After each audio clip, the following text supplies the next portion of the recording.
감동입니다. 한번 따라서 하세요. 가을이라 감동입니다. 하도 뒷배경이 오늘 아름다울 것 같아서 제가 기죽지 않으려고 빨간 넥타이를 하고 왔습니다. 한 번 더 따라서 하시죠. 하나님이 감동하시면 모든 것이 새로워집니다. 말썽꾸러기를 둔 아버지가 있었습니다. 아들 문제로 상담사를 찾았습니다. 아들이 껄핏하면 가출하고 사고를 쳐서 여러 번 경찰서에서 연락이 와서 경찰서를 들락거렸습니다. 그럴 때마다 아들을 때려보기도 하고 말로 훈계를 해보기도 하고 했지만 아이의 방황은 끝이 없었답니다. 그날도 경찰서에서 전화를 받고 가기 전에 상담사를 찾았습니다. 그때 상담사는 경찰서에서 아들을 만나면 다른 말 하지 말고 뭐 먹을래? 이 말만 하라고 그랬습니다. 이분이 자동차를 타고 경찰서를 가면서 연습을 했습니다. 뭐 먹을래? 그렇지 않으면 만나자마자 귀싸대기를 때릴 것 같아서 계속 연습했대요. 뭐 먹을래? 그렇게 경찰서에서 아들을 만나서 이제 데리고 나왔는데 다른 말은 하지 않고 상담사가 시킨 대로 뭐 먹을래? 했더니 아들이 기다렸다는 것이 짜장면. 그래서 아들하고 중국집에 가갖고 짜장면을 맛있게 먹고 그냥 돌아왔습니다. 그 일이 있은 후 어느 날 밤에 화장실을 가려고 보니까 아들 방에 불이 켜져 있어요. 이놈의 자식이 또 밤늦게까지 게임하는구나. 막 속이 뒤집어지더래요. 그래서 화가 치밀어 막 올랐지만 꾹 참고 노크를 하고 싹 열어봤더니 그 아들이 공부를 하고 있더래요. 그 아들의 모습을 보고 감동이 돼서 자기 방에 돌아와서 펑펑 울었대, 이 아버지가. 아들은 짜장면에 감동을 하고 아버지는 아들이 공부하는 모습에 감동을 한 것이죠. 제가 아는 목사님 아들이 있습니다. 그 목사님 아들도 참 말썽꾸러기였어요. 속을 엄청 썩였어요. 근데 전화위복이 일어나는데 아들이 뭘 사달라고 요구를 했대요. 딴 때 같으면 야단을 치거나 안 사주거나 뭐 이렇게 했는데 그때 누군가의 코치를 받고 아들이 요구한 것을 최고로 좋은 걸로 샀대요. 최고로 값비싼 걸로 감히 상상도 못할 걸로 사줬대요. 그러나 그 아들이 효자로 변했습니다. 그러니까 감동하면 달라지는 거예요. 사람을 움직이려면 감동이 필요합니다. 이 감동이라는 한자를 한번 보십시오. 다 아시는 글자겠지만 이 감동을 보면 모두 함자, 마음 심자, 그 다음에 무거울 중자, 심욕자가 이게 합쳐졌잖아요. 그래서 온 마음으로 느끼면 아무리 무거운 것일지라도 움직일 힘이 생긴다. 이런 뜻이 감동이에요. 감동되죠? 감동의 그런 깊은 뜻이. 그래서 온 마음으로 느끼면 아무리 힘들어도 할 힘이 생기네. 자, 오늘 말씀이 바로 그런 말씀이에요. 감동이 임하니까 어떤 일이 일어나는지를 보여주는 말씀이에요. 자, 오늘 말씀을 이해하려면 이스라엘 역사적인 상황을 먼저 우리가 이해해야 할 것 같습니다. 자, 1절을 보면 바벨론 왕, 바사왕 고레스 원년 이런 말로 시작을 하는데요. 이 바사 제국은 페르시아 제국을 말하죠. 역사상 페르시아 제국인데 지금으로 치면 페르시아가 어딜까요? 이란입니다. 이란. 이 고레스는 세계사에서 키루스 1세예요. 키루스 2세로 알려진 이 페르시아 제국을 창건한 왕입니다. 이 키루스는 바벨론이라는 대제국을 무너뜨리고 페르시아 제국을 세운 왕이죠. 그러니까 1절이 말하는 바사왕 고레스 원년은 주전 538년의 이야기입니다. 그때 하나님께서 어떤 감동의 역사를 일으켰기 때문에 오늘 본문의 이야기가 전개가 됩니다. 오늘 본문의 이야기를 잘 보세요. 자, 그러면 2절, 3절을 한번 읽어볼까요? 2절, 3절 어떤 감동인지 보세요. 시작. 바사왕 고레스는 말하노니 하늘의 하나님 여호와께서 세상 모든 나라를 내게 주셨고 나에게 명령하사 유다 예루살렘의 성전을 건축하라 하셨나니 이스라엘의 하나님은 참 신이시라. 너희 중에 그의 백성이 된 자는 다 유다 예루살렘으로 올라가서 이스라엘의 하나님 여호와의 성전을 건축하라. 그는 예루살렘에 계신 하나님이시라. 네. 이 고레스는 이 거대한 이 바사 제국, 이 제국을 하나님께서 나에게 주셨다고 이렇게 고백을 합니다. 그리고 이스라엘 하나님은 참신이십니다 라고 이 고레스가 지금 고백을 하고 있어요. 그러면서 하나님께서 자신에게 유다 예루살렘의 성전을 건축하라고 하나님이 말씀하셨으니까 자, 이제부터 이스라엘 백성들은 예루살렘으로 다 돌아가서 하나님의 전을 건축하라 하고 명령을 내리는 장면이에요. 와, 어떻게 이럴 수가? 무슨 일이 있었던 거죠? 여러분, 고레스는 하나님하고 아무 상관이 없는 사람입니다. 고레스는 이스라엘하고 아무 상관이 없는 왕이에요. 유대인하고 피 한 방울 섞이지 않았어요. 누가 고레스에게 그렇게 청탁을 한 적도 없고 그렇게 하라고 협박을 한 적도 없습니다. 여러분, 당시 황제를 생각해 보세요. 그 당시 황제들은 다 자기가 신이라고 할 만큼 엄청난 교만했어요. 우리가 느부갓네살 왕은 바빌론의 느부갓네살 왕은 거대한 신상을 세워놓고 이게 신이니까 절하라고 하면서 그랬어요.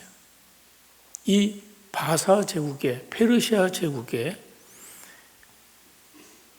이 고레스 얼마나 콧대가 높겠습니까? 그 거대한 바벨론 제국을 무너뜨리고 바사 제국의 왕이 되시니 얼마나 콧대가 높아요.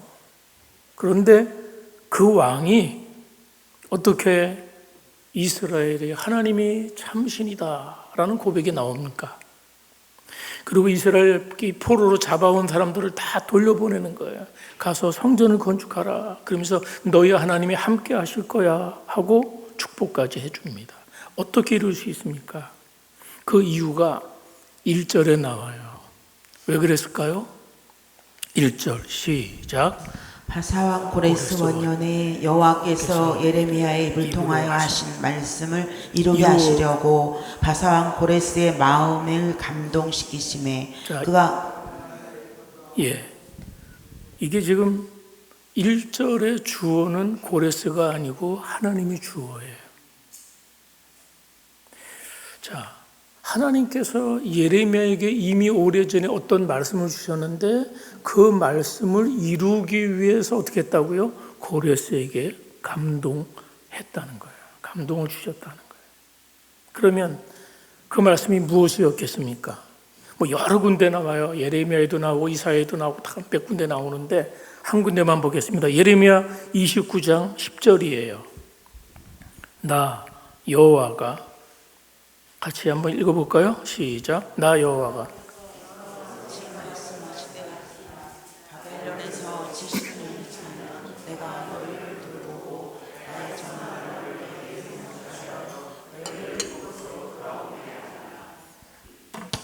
그렇습니다. 하나님께서 예레미야 선지자를 통해서 너희들이 망해서 바벨론으로 포로로 끌려가는데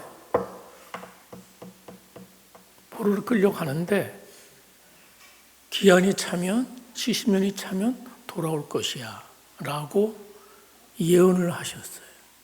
근데 그 예언을 이루게 하려고 고레스를 통해서 이 일을 지금 하신다는 것이.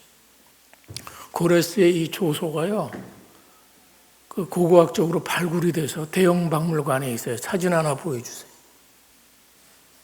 이게 이제 고레스의 실린더라고 해서 여기 나오는 이런 내용이 요 토판에, 진흙 거기 인판에 써 있는 것이 지금 대형 제국에 있는 것이에요. 자, 중요한 것은 하나님께서 고레스의 마음을 감동시켰다는 거예요. 하나님께서 한 사람에게 감동을 시키시면 역사가 움직입니다. 자, 여러분 보세요. 잔인하기로 유명했던 느부갓네살 왕도 하나님이 부르셨고, 고레스 왕도 감동시키는 그 하나님이시라면 그 어떤 사람인들 감동시키지 못할 사람이 없는 것이죠.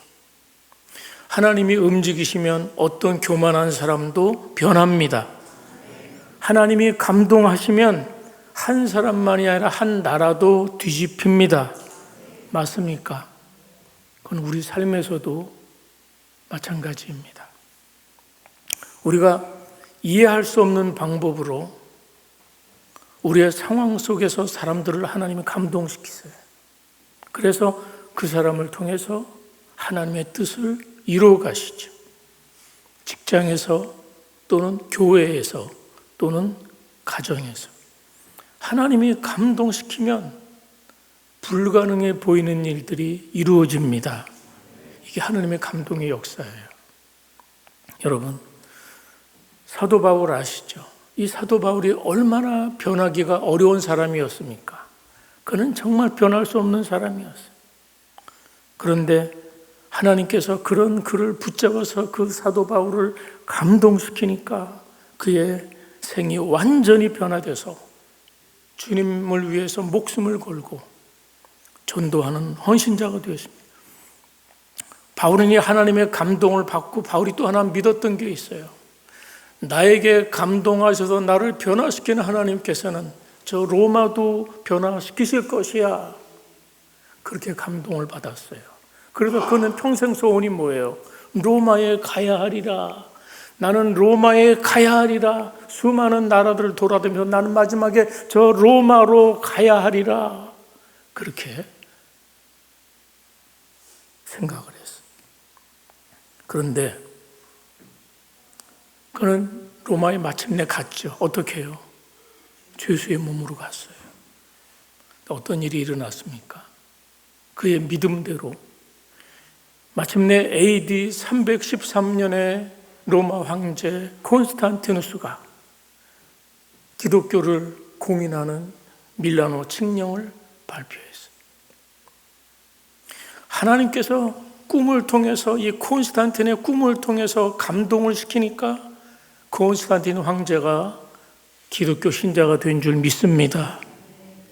그가 하나님의 격동을 받고 노예들의 종교였던 한 줌밖에 안 되는 유대인의 종교라고 생각했던 그 기독교를 받아들이고 그러고 나서 이 세상 역사의 흐름이 물줄기가 바뀌게 되는 것이죠. 사도행전 2장에 보면 이 사도들이 간절히 기도하고 나서 성령 충만해졌습니다. 그때 베드로가 담대하게 일어나서 복음을 외칩니다. 그가 복음을 전합니다. 그랬더니 그곳에 모여있던 수많은 사람들이 감동하고 마음에 찔림을 받고 우리가 어찌할꼬 하면서 회개운동이 일어났어요. 우리가 왜 하나님의 아들을 십자가에 못 박았는가? 유대인들이 그걸 회개하기 시작했어요. 누구의 이야기를 듣고? 사도 베드로의 메시지, 그때 사도 베드로의 메시지가 복잡한 게 아니에요. 아주 단순했어요. 그래서 하나님의 뜻대로 내어준 바 된 그분을 너희가 십자가에 못 박았다. 그러나 하나님께서는 십자가에 죽으시고 사흘 만에 부활시키셨다, 이 얘기를 한 거예요. 너희가 메시아를 못 알아보고 그 메시아를 십자가에 죽이지 않았냐? 그런데 하나님께서 그 메시아를 죽은 후에 3일 만에 부활하셨까? 그 메시지를 들은 유대인들이 통곡을 하면서 어찌할꼬, 그래서 그날 3,000명의 신자가 생겼습니다. 그게 사도행전 2장에 나오는 내용이잖아요. 예? 그날 3,000명이 주 앞에 돌아왔어요. 여러분, 우리도 누군가 우리의 가족이든지 또 누군가를 우리가 전도하려고 하는데 마음이 잘 안 움직이잖아요. 쉽게 안 움직입니다. 그러면 우리는 하다가 쉽게 포기를 해요. 이 사람은 안 되나 보다. 포기하죠.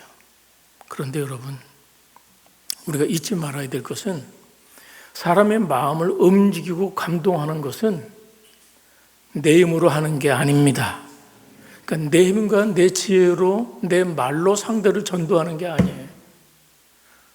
그래서 하나님께서 그를 감동시켜 주시도록 우리가 기도해야 합니다. 아멘입니까? 예. 하나님이 감동 주지 않으면 어떤 인간도 하나님 앞에 나올 수 없어요. 그래서 하나님께서 고레스라고 하는 한 왕에게 감동하자 이제 놀라운 일이 벌어진 것이죠. 자, 이제 또 하나님께서는 그 다음 또 작업을 하는데 누구한테 감동을 주셨나? 5절 보세요. 5절 함께 시작. 이에 유다와 베냐민 족장들과 제사장들과 네이 사람들과 그 마음에 하나님께 감동을 받고 올라가서 예루살렘에 여호와의 성전을 건축하고자 하는 자가 다 일어나니. 자, 하나님께서 이번엔 누구를요? 이스라엘 백성들, 족장들, 제사장들, 레위인들, 이 사람들은 뭐예요? 이스라엘에서 바벨론으로 포로로 끌려왔던 사람들이에요. 똑똑한 식자층입니다. 지도자들입니다. 이 사람들이 바벨론에 와서 포로로 지금 살아가고 있는데 제국이 페르시아 제국으로 바뀌었죠. 그런데 그때 하나님께서는 고레스뿐만 아니라 백성의 마음에도, 그들의 마음에도 감동을 주시니까 어떤 일이 일어납니까? 가자는 거예요. 아, 우리 예루살렘으로 돌아가자. 가서 성전을 재건하자. 이런. 여러분, 이스라엘 사람들이 원래 어떤 사람들입니까? 70년 전에 이들이 얼마나 완악하고 교만했는지. 그들은 온갖 우상을 숭배하고 온갖 악행을 저지르면서 하나님 말씀을 듣질 않았어요. 예레미야나 이사야나 대단한 선지자들이 나타나서 그렇게 하면 안 된다, 하나님께 돌아오라고 수도 없이 이야기를 해도 그들은 콧방귀도 뀌지 않고 무서운 심판의 메시지를 전해도 마음이 움직이지 않던 사람들이에요. 그런데 결국은 쫄딱 망해갖고 나라는 망하고 성전은 무너지고 본인들은 포로로 끌려갔어요. 그리고 세월이 70년이 지났어요. 70년 세월을 여러분 생각하셔야 돼요. 여러분 한번 생각해 보세요. 자, 이 소식을 지금 어느 날 갑자기 고레스가 칙령을 내려서 유대인들 돌아가라 그래요. 그러면 와 기쁘다 그럴까요? 이게 우리나라 일제 36년 치하에서 해방되는 것하고는 너무 다른 거. 우리는 이 땅에 있다가 그냥 해방되니까 와 대한독립 만세 이렇게 할 수 있지만 이분들은 뭐예요? 거기 가서 많게는 70년 아니면 50년. 그러니까 지금 이 사람들은 포로로 끌려온 사람들의 2세대, 3세대라는 얘기예요. 무슨 말인지 이해하시겠어요? 한 세대가 지나갔어요. 거기서 낳고 자란 사람들이에요. 그러니까 거기서 텃밭 일구고 거기서 직장에 취업하고 거기서 집 짓고 그렇게 살아가는데 어느 날 돌아가래요. 여러분 같으면 돌아가겠습니까? 이게 쉬운 얘기가 아니라는 거예요. 그런데 왜 돌아가겠다는 겁니까? 하나님이 감동을 주시니까 돌아가는 것입니다. 아멘. 예. 자, 그 가운데는 다니엘 같은 사람은 정치적으로 성공한 사람도 있었어요. 어떤 사람은 거기서 경제적으로 성공한 사람들, 바빌론 주류 사회에 자리 잡은 그런 사람들도 있었어요. 그리고 생각해 보세요. 지금 고국으로 돌아가면 예루살렘은 어때요? 폐허가 돼 있어요. 황무지가 돼 있어요. 과거에 화려했던 성전은 다 무너지고 다 폐허로 변해 있어요. 성전을 지으려고 돌아가긴 해야 되는데 과거에 솔로몬이 성전 지을 때 무려 7년간 걸렸어요. 그리고 그때는 준비가 다 돼 있었어요. 솔로몬의 아버지 다윗이 성전 지을 재료를 완벽히 다 준비를 해놨어요. 그때는 국가 시스템도 작동을 했습니다. 성전을 지을 수 있는 인재들도 충분했습니다. 그런데 지금 돌아가는 사람들은 어떻습니까? 그런 것이 하나도 없어요. 일꾼도 부족하고 사람도 부족하고 재원도 부족하고 조직도 부족하고 아무것도 없어요. 그럴 때 어떤 반응이 있겠습니까? 왕이시여, 우리를 석방시켜 주는 거는 참 고마운데 성전 건축은 못할 것 같아요. 뭐가 있어야 하지 않습니까? 어떤 사람들은 이렇게 반응했겠죠. 난 차라리 바벨론 땅에서 그냥 살 거야. 그래도 선진국인 여기가 좋지. 문화 수준도 높고 아이들을 교육시키기도 여기가 좋고 나는 그 허허벌판 예루살렘에 가서 고생하고 싶지 않아 하고 눌러 앉는 거예요. 예. 분명히 고국으로 돌아가는 건 이미 고생길이에요. 900km가 아마 넘을까 그럴 거예요. 지금까지 교통이 발달한 것도 아니고. 그래서 나중에 성경 보니까 돌아온 사람들이 서너 달 걸려서 돌아왔어요. 그 돌아가는 그 길 자체가 험한 길이에요. 그런데 그들은 머뭇거릴 수 있는데 그러나 그들은 그렇게 하지 않았다는 것이에요. 왜 그랬을까요? 5절 다시 한번 보세요. 그런 상황에서 그들은 왜 그렇게 하지 않았습니까? 5절 시작. 이에 유다와 베냐민 족장들과 제사장들과 레위 사람들과 그 마음이 하나님께 감동을 받고 올라가서 예루살렘에 여호와의 성전을 건축하고자 하는 자가 다 일어나니. 아멘. 그러니까 한마디로 하나님께 감동받고 다 일어났다는 거예요. 하나님께 감동을 받고 다 일어났다. 우리 다 함께 예루살렘으로 돌아갑시다. 재건합시다. 예. 이런 일이 일어난 거예요. 팔을 걷어붙이고 열악하지만 팔을 걷어붙이고 뛰어들었어요. 오늘 사랑하는 우리 교회에도 이 하나님의 감동이 필요한 것입니다. 우리 가정에 이 하나님의 역사가 일어나야 합니다. 우리의 열심만이 아니라 하나님이 감동하셔야 하나님의 역사가 일어납니다. 이 나라에 하나님이 감동하셔야 하나님의 역사가 일어납니다. 하나님의 교회에 하나님이 감동하셔야 하나님의 역사가 일어나는 것이죠. 그런데 보세요. 이제 고레스 왕에게 감동을 주시고 또 포로 귀환민들에게 감동을 주신 그 하나님께서 또 어떤 일을 하시나 보세요. 자, 6절 보세요. 6절 시작. 그 사면 사람들이 은그릇과 금과 물품들과 짐승과 보물도 돕고 그 외에도 예물을 기쁘게 드렸더라. 자, 이스라엘 백성들이 돌아가서 성전 재건을 한다고 하니까 그 사면에 있던 사람들이 막 도와주는 거예요. 여러모로 막 도와줘요. 그런데 여러분, 여기서 그 사면 사람들이 누굴까를 한번 생각해야 돼요. 자, 4절 보세요. 4절. 자, 한번 생각해 보세요. 4절 보면서 여기 나오는 사람들은 누구를 가리키는가 생각하면서 보세요.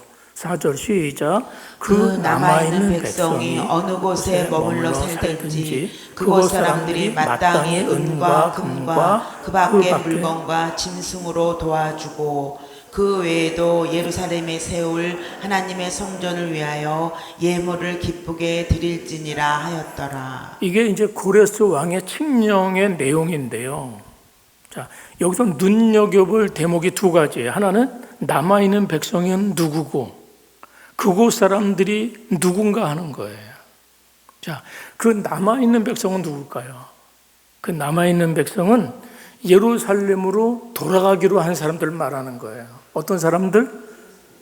예루살렘으로 돌아가려고 하는 사람들.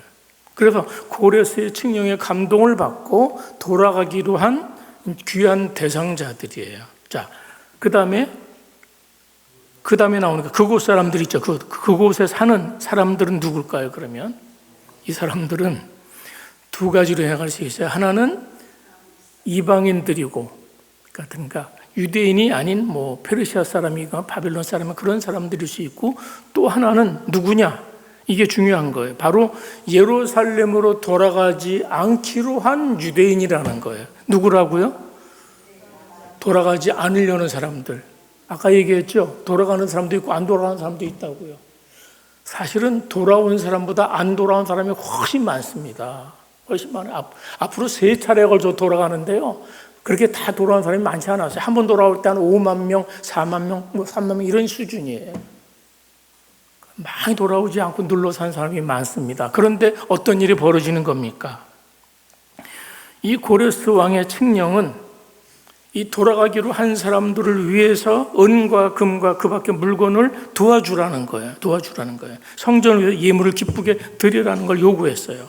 말하자면 너희가 몸으로 함께하지 못하더라도 돌아가는 사람들을 위해서 뭘 하라는 거예요? 물질로 동참하라. 그 얘기예요. 쉽게 말하면 그거예요.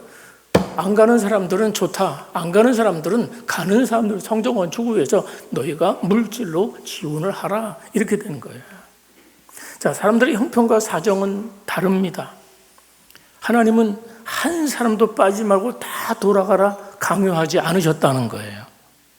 억지로 가라고 주님이 등 떠밀지 않았어요. 하지만 하나님께서 각기 다른 형편과 사정 속에서 요구하는 것이 있는 거예요. 그것이 무엇일까요? 가는 사람이든 남는 사람이든 하나님께 대한 신뢰입니다. 그것은 우리가 믿음이라고 말합니다. 그래서 그 믿음을 가지고 자신의 처한 형편에서 그 믿음을 표현하는 거예요. 가는 사람들은 뭐예요? 말씀을 믿고 돌아가서 재건하는 게 그의 믿음이에요. 안 가고 남아서 가는 사람들 향해서 물질로 지원하는 사람들은 또 그게 그의 믿음이라는 거예요. 하나님께서 우리에게 역사하실 때 똑같이 해라 이러지 않아요. 사람마다 역사하는 방법과 상황이 다른 것이죠. 그래서 교회는 다양성 속에서의 믿음이 존재하는 것입니다. 똑같아지라고 하면 그거는 참된 기독교가 아니에요. 자, 어떤 사람은 직접 순종의 길을 걷는 사람이 있습니다. 어떤 사람은 그 길을 가진 않지만 어떻게? 물질로, 기도로 돕는 사람으로 부름받았다는 거예요. 보내는 선교사가 있고 후원하는 선교사가 있는 거예요. 다 선교사로 나가라고 하요. 다 목사 되라고 하지 않았다는 거예요. 이해하시겠어요?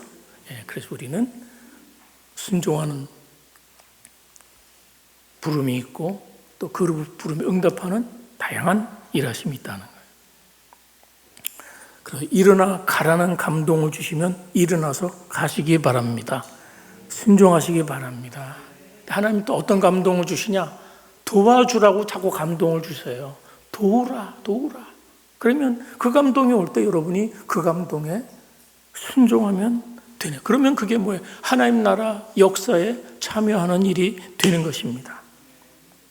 참 하나님은 하나님의 일을 이루실 때 우리가 생각하지 못한 방법, 우리가 생각하지도 못한 사람들을 통해서 일을 하십니다. 자, 보세요. 예레미야의 입을 통해서 예언하신 말씀을 이루기 위해서 하나님께서는 제일 먼저 고레스 왕의 마음을 감동시키셨어요. 그리고 이미 70년 가까이 정착해 살던 그 유대인들의 마음에도 하나님이 감동을 주셨습니다. 물론 모든 유대인은 아닙니다. 하나님께서 마음에 감동을 주신 사람만 예루살렘으로 돌아갑니다. 하지만 하나님은 예루살렘으로 돌아가지 않는 유대인의 마음에도 감동을 주셨습니다. 비록 몸으로 함께하지 못하지만 은과 금은 짐승으로 보물로 귀환하는 이들을 축복하고 지원하면서 자신의 사명들을 감당하면서 하나님 나라 재건의 역사는 이렇게 해서 이루어지는 것입니다. 여러분, 오늘 이 이야기는 지금부터 2600년 전 이야기입니다. 이게 오늘 우리하고 무슨 상관이 있습니까? 하나님께서는 오늘 우리에게 무엇을 말씀하고 계십니까? 하나님이 약속하시면 약속을 지키시는 신실한 하나님이십니다. 더 나아가 하나님은 이스라엘 사람들의 하나님만이 아니라 온 우주의 왕으로서 하나님이 제국과 왕을 움직이시는 주권자 하나님이십니다. 그리고 그 하나님은 필요하면 사람의 마음을 감동하게 하시고 그 모든 자원을 당신의 목적을 이루는 데 쓰시는 그런 하나님이세요. 하나님께서는 우리 교회에 예배당 건축이라는 감동을 주셨고